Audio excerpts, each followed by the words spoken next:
예수 그리스도의 나심은 이러하니라.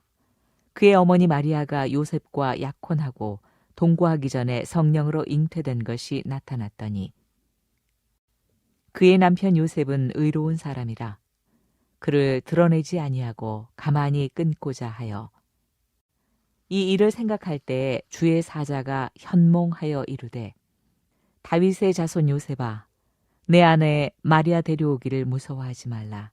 그에게 잉태된 자는 성령으로 된 것이라. 아들을 낳으리니 이름을 예수라 하라. 이는 그가 자기 백성을 그들의 죄에서 구원할 자이심이라 하니라. 이 모든 일이 된 것은 주께서 선지자로 하신 말씀을 이루려 하심이니 이르시되 보라 처녀가 잉태하여 아들을 낳을 것이요 그의 이름을 임마누엘이라 하리라 하셨으니 이를 번역한즉 하나님이 우리와 함께 계시다 함이라. 요셉이 잠에서 깨어 일어나 주의 사자의 분부대로 행하여 그의 아내를 데려왔으나 아들을 낳기까지 동침하지 아니하더니 나음에 이름을 예수라 하니라. 우리 성탄, 예수님의 성탄을 기다리는 대강절 절기를 지내고 있는데 대강절 절기를 지내면서 주님을 깊이 묵상하심으로 우리의 믿음과 신앙의 진보도 있고 그 주님의 사랑과 은혜를 닮아가셔서 성탄의 절기가 여러분과 저 우리 모두에게 축복이 되기를 원합니다. 성탄은 틀림없이 축복의 절기입니다. 어린아이부터 어른까지 성탄을 기뻐하지 않을 사람들은 아무도 없습니다. 그런데 이제 오늘 본문에 보면 성탄이 이제 다가올수록에 성탄이 가까우고 있다는 사실 때문에 말할 수 없이 당혹스럽고 고통스러워하는 한 사람이 있었습니다. 그 사람이 누구냐면 요셉이라고 하는 사람입니다.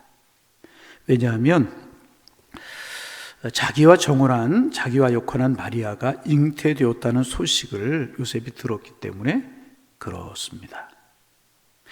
여러분, 이스라엘의 결혼 제도를 여러 번 말씀드렸지만은 이제 뭐 정혼, 약혼, 결혼 이런 순서를 통해서 결혼을 하게 되는데 약혼했다라고 하는 말은 실제로 마리아가 요셉의 아내가 되었다 그 말입니다.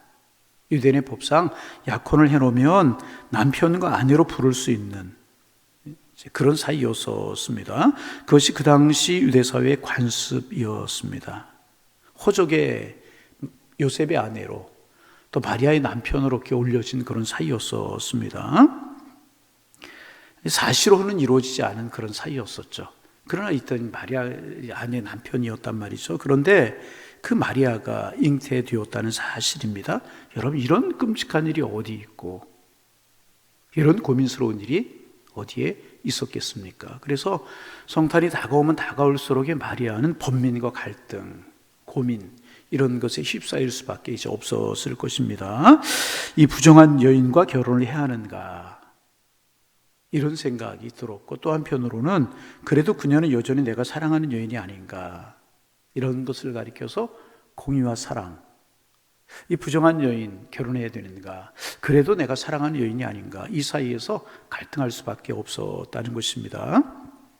요셉이 만일 마리아에게 단절을 선언한다면 그것은 이제 마리아에게 수치스러운 일을 넘어서 죽음을 의미하는 선언이 되는 것이었습니다. 신명기 22장 22절에 보면 이제 약혼한 처녀가 이제 다른 남자와 어떤 통혼한 사실이 밝혀지면 성 밖으로 끌어내서 돌로 쳐서 죽이도록 되어 있었기 때문이었습니다.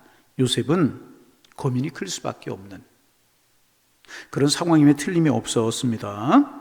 마리아를 사랑했기 때문에 고민이 더 클 수밖에 없었던 것입니다. 그런데 이제 이런 고민 속에서 요셉이 취한 행동을 통해서 우리는 요셉의 인격을 볼 수가 이제 있습니다. 19절 말씀 같이 한번 읽어볼까요? 19절 읽어봅니다. 그의 남편 요셉은 의로운 사람이라 그를 드러내지 아니하고 가만히 끊고자 하여. 분명히 19절에 그의 남편이다. 사실혼이 이루어지지 않았지만 정혼한 사람은 이미 남편과 아내가 되었고 호적에 올려져 있기 때문에 남편이었음이 틀림이 없어요. 그런데 의로운 사람이었다. 그렇게 기록하고 있습니다. 요셉은 의를 사모하고 추구해온 자신의 삶에 비추어 볼 때 마리아가 잉태되었다는 사건 도저히 용납할 수 없었을 것이라는 것입니다. 그래서 하반절에 보면 저를 드러내지 아니하고 가만히 끊고자 하였다. 그렇게 기록하고 있습니다. 여기에서 우리는 마리아를 향한 요셉의 사랑과 애정을 볼 수 있잖아요. 드러내지 않고. 여러분, 인간적으로 생각하면 얼마나 괘씸하고 얼마나 배신감이 느껴지고 얼마나 분노가 치밀어 올라왔겠습니까? 그래서 여러분, 요셉이 이 마리아를 정죄하는 자리에 내어주었다고 할지라도 아무도 요셉을 비난하는 사람이 없을 그러한 상황에 틀림이 없었습니다. 그런데 여러분, 만약에 요셉이 그렇게 했다면 요셉이 하나님을 사랑하는 모습을 드러냈다고 이야기할 수는 없을 것이라는 것입니다. 그래서 여러분, 우리는 성경을 통해서 어느 시대, 어느 역사, 어느 사건 속에서나 하나님께는 두 가지 속성이 있다는 것을 우리가 이제 알게 됩니다. 하나님의 두 가지 속성이 무엇인가? 사랑과 공의. 공의와 사랑이라고 하는 것입니다.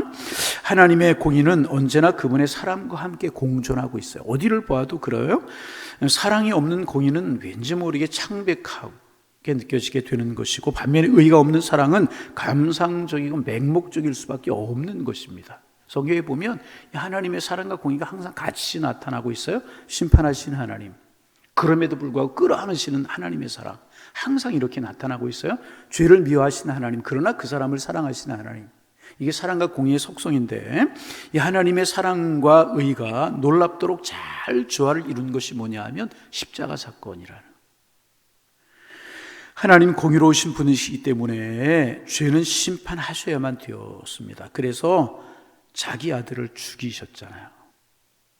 그래야만 죄를 살 수 있기 때문에. 이게 하나님의 공의입니다. 그러나 하나님은 사랑이시기 때문에 친히 인간의 몸을 입고 이 땅에 오셔서 우리가 받아야 될 죄 형벌을 대신 받으셨어요. 친히 자기가 십자가에 달려 돌아가셔서 우리에 대한 자기의 사랑을 확증하셨다는 거예요. 이것이 하나님의 사랑과 공의의 속성입니다. 그래서 성경에 보면 참으로 하나님을 사랑했던 사람들의 생애 속에는 의와 사랑이 항상 공존하고 있어요. 이것이 하나님의 성품이기 때문에 그래요. 지금 요셉이 마리아에게 일어난 일을 놓고 고민하고 있습니다. 그런데 이 고민하는 요셉의 모습 속에서도 우리는 하나님의 품성을 닮았던 요셉의 모습을 볼 수가 있는 겁니다. 의로웠잖아요. 의로운 사람이었기 때문에 마리아의 이런 모습을 보고 의의 속성이 때문에 고민할 수밖에 없어. 그러나 참으로 마리아를 사랑했던 요셉이었기 때문에 고민할 수밖에 없었던 것입니다. 이 두 가지를 가지고 요셉은 고민한 의, 사랑의 고민할 수밖에 없잖아요. 사랑해요. 그런데 공의의 모습을 보면 아니란 말이죠. 얼마나 고민이 되었겠습니까? 이런 모습을 가지고 요셉은 성탄을 맞이하게 이제 되었던 것입니다. 그런데 그렇게 고민하는 요셉에게 천사가 찾아왔습니다. 자, 20절 말씀 같이 한번 소리내어 읽어봅니다. 20절입니다. 이 일을 생각할 때 이 일이 뭡니까? 사랑과 공의, 이 두 가지 때문에 고민하고 있는, 정말 갈등하고 힘들어하고 있는 요셉이었단 말이죠. 그런 이런 요셉에게 자, 그 다음 계속 읽어봅니다. 주의 사자가 현몽하여 이르되 다윗의 자손 요셉아, 내 아내 마리아 데려오기를 무서워하지 말라. 그에게 잉태된 자는 성령으로 된 것이니라. 천사가 찾아왔어요. 하나님의 사람이 찾아왔어요. 그리고 먼저 하는 이야기가 뭐냐 하면 다윗의 자손아, 그렇게 불러요. 여러분, 이 말 속에 하나님의 섭리가 담겨져 있는데, 요셉은 몰락한 다윗의 왕가가 틀림이 없었어요. 다윗의 후손님이 틀림이 없어요. 우리나라야 이제 조선시대 이씨 조선시대였다고 이야기하잖아요. 마지막 왕이 고종이잖아요. 그리고 나서 왕 뭐 이런 거 우리가 지금 없잖아요. 이 요셉이 그런 사람, 평범한 서민으로 살아가고 있었다는 거죠. 그런데 뭐라고 불러요? 다윗의 자손아. 왜? 성경은 메시아가 오시면 다윗의 자손으로 오셔야 될 것을 예언하고 있기 때문에. 그리고 몰락한 왕가였지만은 다윗의 자손임이 틀림이 없었다는 거예요. 다윗의 자손아, 그렇게 불러요. 그리고 무서워하지 말라, 두려워하지 말라, 그렇게 이야기하면서 그에게 된 자는 성령으로 된 것이라. 뭘로 돼요? 성령으로 된 것이다. 자, 그 다음에 21절 읽어봅니다. 아들을 낳으리니 이름을 예수라 하라. 이는 그가 자기 백성을 그들의 죄에서 구원할 자이심이라. 천사가 이제 너무나도 분명하게 요셉에게 현명을 하지 않습니까? 그러면 이제 다윗의 자손아 두려워하지 말라. 이제 그 잉태된 자는 성령으로 된 것이고 아들을 낳을 것인데 이름을 예수라 하라. 온 백성을 죄에서 구원할 자이심이라. 이렇게 이야기했어요. 근데 여러분 가만히 생각해 보세요. 아내였지만은 동침한 일이 없는 여인이었었어요. 그래도 잉태가 되었어요. 그런데 천사가 와서 성령으로 된 것이라고 이야기를 합니다. 여러분 이게 쉽게 믿을 수 있는 그런 상황입니까? 쉽게 받아들일 수 있는 그런 상황이냐 말이죠. 아니 다른 사람의 일로 생각하지 말고 나의 일로 생각해 보자면 마리아 자신도 믿어지지 않았을 거예요. 요셉이 여러분 이거 믿어졌겠습니까? 그런데 오늘 성경에 보면 요셉이 어떻게 하는가, 어떻게 이 하나님의 계시에 응답하는가, 우리 읽어볼까요? 24절 읽어봅니다. 24절 요셉이 잠에서 깨어 일어나 주의 사자의 분부대로 그 아내를 데려왔으나 이것을 가리켜 뭐라고 이야기한다고요? 순종이다. 그렇게 이야기. 뭐라고요? 순종. 여러분 가만히 반복되는 이야기지만 생각해 보세요. 일어나서 마리아, 그의 아내가 마리아죠. 마리아 데려오는 일이 쉬웠겠습니까? 결코 그렇지 않다. 여러분 이게 도대체 우리는 하나님을 믿고 벌써 이런 일이 이루어진 사실, 예수님이 구주로 왔다는 사실을 알기 때문에 요셉이 그렇게 했구나, 그렇게 받아들이기 쉽지만은 여러분 이거 요셉이 이 당시에 받아들이기 쉬웠겠습니까? 도대체 이런 일이 있을 수 있는 것입니까? 없는 일이에요. 그런데 요셉은 하나님의 사자의 말을, 천사의 말을 받아들였다는 것입니다. 그래서 여러분 성탄의 사건이 내 사건이 되려고 하면 우리가 가져야 되는 자세 중에 하나가 뭐냐면 수용이라는 거예요. 받아들이는 것이라는 것입니다. 그 수용담이 무엇인가? 순종이라는 거예요. 여러분 예수님이 구주로 오셨어요. 만왕의 양으로 오셨어요. 그 사실을 내가 받아들이지 않으면 그 성탄은 나의 사건이 되지 않는 것이라. 수용이라는 거예요. 여러분 예수님은 만왕의 왕이고 온 인류의 구주이신 줄로 믿습니다. 그 주님 내게 받아들이면서 성탄의 사건이 이루어지게 되는 것입니다. 그런데 요셉은 그것을 뛰어넘어서 순종하기 어려운 것이었다는 거, 여러 가지 고통을 수반하게 되는 것이라. 여러분 만약에 이런 사실을 사람들이, 동네 사람들이 안다면 어떻게 했겠습니까? 비난, 조롱, 멸시. 여러분 그렇지 않았겠어요? 거기서 끝났겠습니까? 큰 어려움이 있었을 것이 틀림이 없는 사실이라는 것입니다. 그러나 요셉에게는 이 모든 것을 넘어설 수 있는 준비가 되어 있었다는 거예요. 왜 그래요? 그는 하나님의 메시지를 들었기 때문에, 그리고 하나님의 말씀을 수용하고 순종할 수 있는 자세가 되어 있었기 때문에 요셉은 아내를 데려올 수 있었다. 이제 요셉에게는 하나님의 말씀 앞에 순종하는 것 외에는 다른 어떤 곳에서도 관심이 없었습니다. 다시 말하면 요셉은 순종함으로 성탄을 준비했다는 거예요. 순종하는 모습이 어떤 것이었습니까? 마음에 두려움이 있고 번민이 있고 갈등이 있었지만 하나님의 말씀으로 이기고 마리아를 데려오는 순종으로 성탄을 준비하고 있었다는 것입니다. 그리고 성탄의 사건이 아름답게 이루어졌다는 것입니다. 여러분 성탄을 준비하는 첫 번째 자세가 어떻게 되겠습니까? 수용과 순종이라는 것입니다.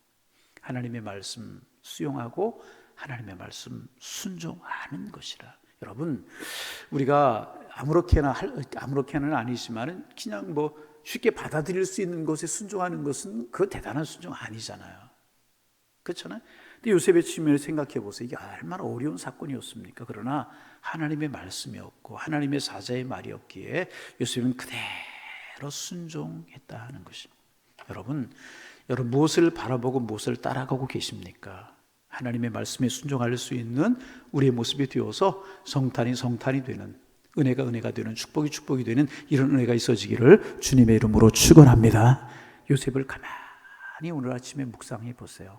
결코 쉬운 사건이었겠는가? 결코 쉽지 않은 사건. 그러나 그것이 하나님의 말씀이었기에 그 말씀을 수용하고 순종한 그 모습, 성탄이 성탄되게 만들었던 아름다움의 모습이었다.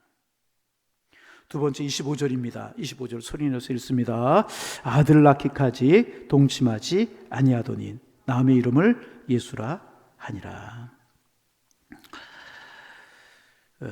요셉이 자기 아내를 통해서 메시아가 오신다는 사실을 받아들였다는 그런 말이죠. 받아들였던 말이잖아요. 아마도 요셉은 이 사건에 대한 증거자가 되기를 원했을 것입니다. 그래서 아기 예수님이 탄생하기까지 동침하지 아니했다. 그 사실을 그대로 받아요. 메시아가 오시는 사건 마리아를 통해서 이루어지는구나. 그리고 동침하지 않았다는 것입니다. 카톨릭에서는 이 구절을 근거해서 마리아의 영원한 동정 요소를 이야기하기도 합니다. 그런데 성경에 보면 예수님의 형제들이 있었잖아요. 그건 아닌 것 같아요. 어찌되었든 요셉은 예수님의 태어나심 때까지 동침하지 않았다는 것입니다. 이 사건의 증거자가 되기를 원했다는 거. 예수님은 하나님의 말씀으로 동정녀에게 잉태, 내 안에 동정녀에게 잉태되어서 이렇게 세상에 오셨다. 이를 증거하는 증거자가 되기를 원했다는 것입니다. 어떤 순종과 그 영광스럽고 놀라운 일을 증거하고자 하는 마음이 요셉에게 있었다는 것입니다. 이러한 일들을 통해서 성탄의 사건이 될 수가 있었다는 것입니다. 여러분, 이제 하나님께서 이 땅에 오시는 사건을 성탄이라고 이야기합니다. 한 여인의 비천한 몸을 빌어서 하나님이 이 땅에 오시는 사건이 여러분 정말 어마어마한 사건이 아니겠습니까? 왜 그렇게 하셨는가? 하나님이 우리와 함께 하시기 위해서. 성탄의 사건 다른 거 아니에요. 임마누엘, 하나님 우리와 함께 하시기 위해서. 그리고 두 번째, 우리의 죄를 구속하시고 우리를 구원하시기 위하여서 하나님이 이런 엄청난 일을 이루고, 그분이 인간의 몸을 입고 이 땅에 오셔야만 되셨기에, 그런데 죄가 없어야만 되셨기에, 다윗의 자손이어야만 했기 때문에 이런 일을 이루시고 있다 하는 것이. 그런데 거기에 쓰임받은 사람이 요셉인데, 요셉은 어떻게 그래 쓰임받았나? 수용과 순종으로, 그리고 그 일을 증거하기를 원하는 마음으로 주님 앞에 섰을 때 요셉은 그런 귀한 일에 쓰임받을 수 있었다는 것입니다. 코로나 그런지 올해 성탄 분위기가 많이 나지 않고 예년보다 캐롤도 많이 울려 퍼지지 않고 그런 것 같아요. 그러나 우리의 마음속에 오늘 요셉을 깊이 묵상하는 날이 되어서, 그렇구나, 예수님께, 하나님의 아들이신 예수님께서 이 땅에 오셨을 때 많은 사람이 쓰임받았지만 요셉이 쓰임받았는데 수용과 순종, 그리고 하나님의 뜻이 이루어지기를 원하는, 증거되기를 원하는 그 마음, 이런 마음이 요셉이 귀하게 쓰임받았구나. 이 마음 가지고 우리도 요셉처럼 수용, 내가 받아들일 수 있는 것만이 아니라 하나님의 말씀이기에, 내가 할 수 있는 것만이 아니라 하나님의 명령이기에 순종하는 그런 자세, 또 그 일에 증언되기를 원하는 그런 마음 가지셔서 우리에게도 아름다운 성탄이 이루어지고 성탄의 축복이 되는 이러한 일들이 우리의 삶 속에 이루어지는 이런 일이 늘 더해 가셔서 성탄의 축복이 정말 우리에게서 축복이 되는 은혜가 있어지기를 주님의 이름으로 축복합니다. 기도하겠습니다. 하나님 아버지, 오늘 또 요셉의 성탄 준비를 통해서 성탄을 맞이하는 우리의 마음의 자세가 어떠해야 되는가 묵상하면서 한 날을 시작합니다. 성탄이 행복하고 기쁜 것이지만 요셉에게는 말할 수 없는 당혹스럽고 고통스러운 일이었는데, 요셉은 이 당혹스럽고 고통스러운 일을 수용과 순종과 증거되기를 원하는 세 가지 마음으로 잘 받아들였을 때 요셉이 축복의 사람이 되었고 성탄의 사건이 축복이 되었던 것처럼 우리의 마음속에도 이런 마음이 있도록 우리 주님 축복하여 주옵소서. 성탄을 이루시는 하나님의 마음을 이해할 수 있는 저희들 되게 하옵소서. 이렇게 해서라도 우리의 죄를 사하시고 이렇게 해서라도 우리와 함께 하시기를 원하시는 하나님의 마음을 우리 깊이 읽어갈 수 있는 저희가 되도록 주님 축복하여 주옵소서. 내 중심의 신앙에서 주님 중심의 신앙으로, 내 고집에서 주님의 뜻을 바라보는 신앙으로 우리의 신앙과 믿음이 성탄의 절기를 지내면서 한 걸음 성숙하게 하셔서 하나님 축복이 되고 은혜가 될 수 있도록 인도하여 주옵소서. 조금이라도 우리의 마음이 높아지거나 교만해지지 않게 하시고 겸한 마음이 될 수 있도록 성령이여 축복하여 주옵소서. 행복하고 기뻐야 될 성탄의 절기, 행여나 여러 가지 어려움과 고난 때문에 힘들어하는 분들 계십니까? 그들에게도 하나님의 자비와 사랑이 임하게 하시고 성탄은 나누는 절기인데 우리의 마음, 우리의 사랑, 우리의 적은 물질 나누어서 성탄의 축복의 소식이 온누리에 퍼져갈 수 있도록 주께서 인도하여 주옵소서. 오늘도 성탄의 주님을 찬양하며 살아가는 은혜의 한 날 되게 하시고, 성탄의 주님을 찬송하다가 주님의 그 사랑, 그 은혜 느껴져 감격으로 주님을 경배할 수 있는 우리의 마음이 될 수 있도록 축복하여 주옵소서. 이 새벽 우리의 기도를 들으실 줄로 믿사오며 예수님의 이름으로 기도하옵나이다. 아멘.